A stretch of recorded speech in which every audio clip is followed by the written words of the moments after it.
චූටි ඒක තමයි.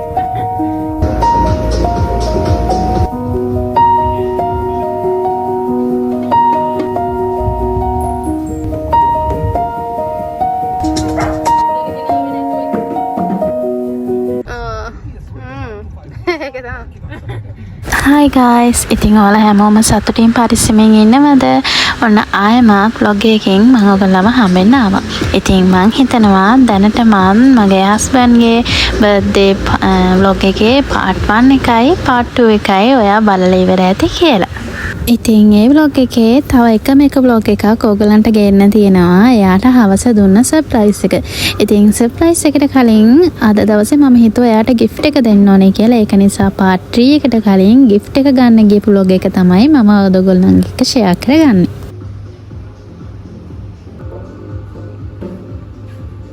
ඉතින් බර්ත්ඩේ එකට කලින් මම එයාගෙන් ඇහුවා බර්ත්ඩේ gift එක විදිහට එයාට මොකක්ද ඕනේ කියලා. හැබැයි එයා මොකුත් ඕනේ නැහැ කී තමයි හිටියේ. හැබැයි ඉතින් එක දවසක් එයා කිව්වා එයා ඩබල් බොංගෝ එකකට ආසයි එකක් අරන් දෙනවද කියලා. හැබැයි ඒක මට කිව්වේ බර්ත්ඩේ gift එකක් විදිහට අරන් දෙන්න කියලා නෙවෙයි. එයා ආසයි ඒක අරන් දෙනවද කියලා. ඉතින් මම ඕක හිතේ තියාගෙන ඉඳලා මම FB එකේ සර්ච් කරා ගන්න තියෙන තැනක්. හැබැයි මම එහෙම හරියට මට තැනක් හොයාගන්න බැරි වුණා. මට ගොඩාක් දුර තමයි හම්බුනේ. හැබැයි ඊට පස්සේ මතක් වුණා ටවුන් එකේ ඉන්ස්ට්‍රුමන්ට් ෂොප් එකක් තියෙනවා කියලා. ඒක නිසා මම එයා නැතුව දවසක් බලන්න ඇවිල්ලත් ඊට පස්සේ මට ආයේ හිතුණා සමහරක් ඉත මගේ choice මම දන්නේ මේ මියුසික් ඉන්ස්ට්‍රුමන්ට් ගැන මම මුකුත්ම දන්නේ නැහැ.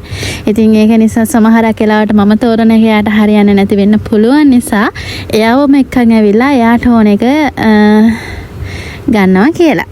ඉතින් එහෙම හිතලා බර්ත්ඩේ එක දවසම එයාව එක්කගෙන ආවා. ඒක ගන්න. හැබැයි කලින් දවසේ එක්කගෙන ආවම එයා බෑ කිව්වා ගන්න. ඒත් මම පස්සේ දවසේ කොහොම හරි එක්කගෙන ඇවිල්ලා එයාට මේ gift එක අරගෙන දුන්නා. ඉතින් මාරවිල ඉන්න කෙනෙක් නම් මේ ෂොප් එක ගැන සමහර විට දන්නවා ඇති. හැබැයි මේ අවට ඉන්න මියුසික් ඉන්ස්ට්‍රුමන්ට් හොයන ෂොප් එකක් කොහෙද තියෙන්නේ කියලා දන්නේ නැති කවුරු හරි ඕනේ ඉන්නවා නම් මාරවිල පීපල්ස් බැංක් එක හරිය තමයි මෙන්න මේ ෂොප් එක තියෙන්නේ. මට හරියට මතක නෑ මේක කීයක් වුණාද කියලා. හැබැයි මතක විදිහට මේ ස්ටෑන්ඩ් එකත් එක්කම 40 ගානක් හරි 30 ගානක් හරි තමයි උනේ. හැබැයි ඉතින් අපි මේ ගත්ත ස්ටොක් එක ඒගොල්ලන්ගේ පරණ ස්ටොක් එකක් කියලා කිව්වා. සමහර විට දැන් ගියත් වලට පොඩ්ඩක් මේක ගණන් වැඩි ඇති. අන්තිමේ ඉතින් තෝරලා බලලා හස්බන්ඩ් කැමතුනේ මෙන්න මේ බොංග එකට. අන්තිමේදී අපි ඒක තමයි ගත්තේ. මම ඉතින් ඉස්කෝලේ කාලේදී කලේ නැටුම්නේ.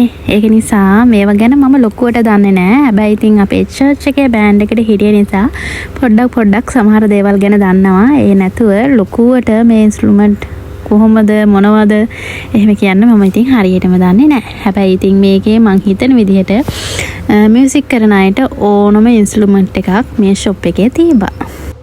ඉතින් මට ඕනේ ඔයාලගෙන් පොඩි ප්‍රශ්නයක් අහන්න. මට මේකට උත්තරේ හම්බෙනවා නම් මම සතුටුයි. හැබැයි මම බල කරන්නේ නැහැ. හැබැයි ඔයාට හිතෙනවා නම් මට ඒක ගැන කියලා කමෙන්ට් එකක් දාන්න අනිවාර්යෙන්ම දාන්න. මොකද මට ඒක ඉස්සරහා බ්ලොග් වලට ගොඩාක් ප්‍රයෝජනවත් වෙයි. ඉතින් මට දැනගන්න ඕනේ ඔයගොල්ලෝ මගේ vlogs බලනවා නම් ඔයගොල්ලන්ට ඒ vlogs ඉන්ට්‍රෙස්ට්ද කියලා. නැත්නම් මගේ vlogs බලනකොට ඔයගොල්ලන්ට කම්මැලිද කියලා. සමහර විට ඔයගොල්ලන්ට ඒක කම්මැලි වෙන්නත් පුළුවන්. නැත්නම් හොඳයි කියලා හිතෙන්නත් පුළුවන්. ඒක නිසා මට ඔයාගේ ඒ අදහස දැනගන්න ඕනේ. සමහරක් වෙලාවට ඔයාලට හිතෙන්න පුළුවන් බලනකොට මේකට මෙතන මේක ආවොත් හොඳයි. මේ දේවල් තිබ්බේ නැත්නම් හොඳයි වගේ දේවල් හිතෙන්නත් පුළුවන්. ඒක නිසා මම කැමතියි ඔයාගේ අදහස කොහොමද කියලා දැනගන්න.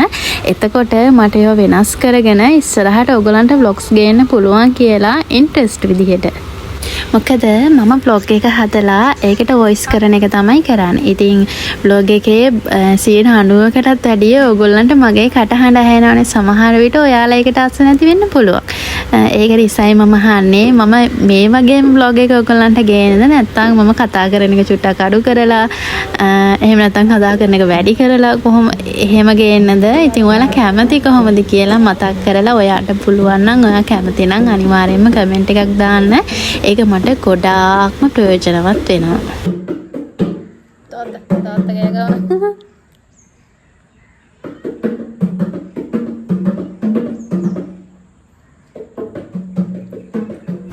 ඉතින් අන්නහම තමයි එයාගේ ගිෆ්ට් එක ගෙනල්ලා එයා ප්‍රැක්ටිස් කරේ. මම හිතනවා ඇත්තටම එයාට දුන්න ගිෆ්ට් එකට එයා ඇත්තටම ආස වෙන්නේ නැති කියලා. වෙන්නේ නැති නෙවෙයි, ඇත්තටම එයා ආස වුණා. ඉතින් මං හිතනවා මම ගිහිල්ලා තේරුවට වඩා එයාම ගිහිල්ලා එයාට මොන දේ තෝරගත්තාම ඒකේ ආසාව තවත් වැඩිනේ. සමහරක් වෙලාවට අපි ගෙනාවම අපේ choice එක එයාගේ choice එක නොවෙන්න පුළුවන්. ඉතින් ඒක නිසා මං හිතනවා හොඳම විදිහ මේක තමයි කියලා. ඉතින් ඕගොල්ලන්ගේ අදහස මොකක්ද ඒක ගැන? හොරෙන්ම ගෙනල්ලා හොරෙන්ම දෙන එකද නැත්නම් එයා කැමති දේ එයාට අරන් දෙන එකද? ඉතින් මගේ මතේ නම් එයා කැමති දේ එයාට අරන් දෙන එක තමයි හොඳම කියලා. එතකොට තමයි සතුට වැඩියෙන්ම දැනෙන්නේ කියලා. එයාට අරන් දුන්න ගිෆ්ට් එකේ කතන්දරේ ඔන්න ඔහොමයි. ඉතින් ආයෙත් වලගේකින් හම් වෙනකන් ඔයාලා හැමෝම සතුටින් පරිස්සමින් ඉන්න.